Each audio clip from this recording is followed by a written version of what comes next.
ശ്രീനാരായണ പരമഗുരവേ നമഃ. സുപ്രഭാതം.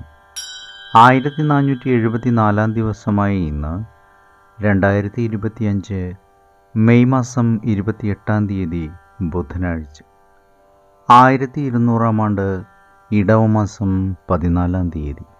ഗുരുവചനങ്ങളിലൂടെ സാഹോദര്യത്തിന് മുഹമ്മദ് മതവും സ്നേഹത്തിന് ക്രിസ്തുമതവും മുഖ്യത കൽപ്പിക്കുന്നു.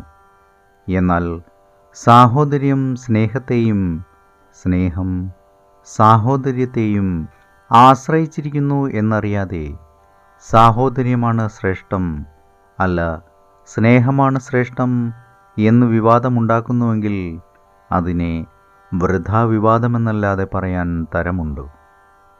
ശ്രീനാരായണ ഗുരുദേവൻ.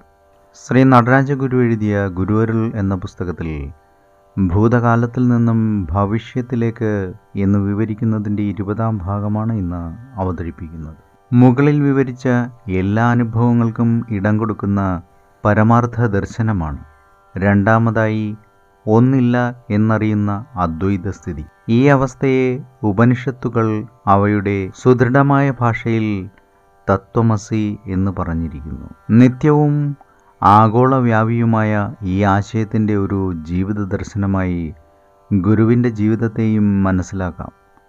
അവിടുത്തെ കൃതികളിലെല്ലാം ഇതേ അദ്വൈത തത്വം തന്നെയാണ് ഏറ്റവും മുന്തി നിൽക്കുന്നത്.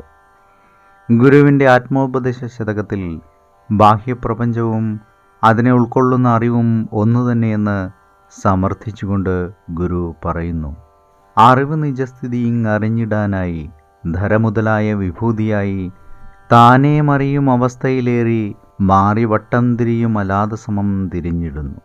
ഈ അദ്വൈതഭാവം ഗുരുവിൻ്റെ ബോധത്തിൽ സർവദാ പ്രകാശിച്ചുകൊണ്ടിരിക്കുകയും അവിടുത്തെ എല്ലാ ചര്യകളിലും ഏകതയുടെ അനിഷേധ്യമായ മുദ്ര സ്വവ്യക്തമായി പതിഞ്ഞിരിക്കുകയും ചെയ്യുന്നത് കാണാമായിരുന്നു.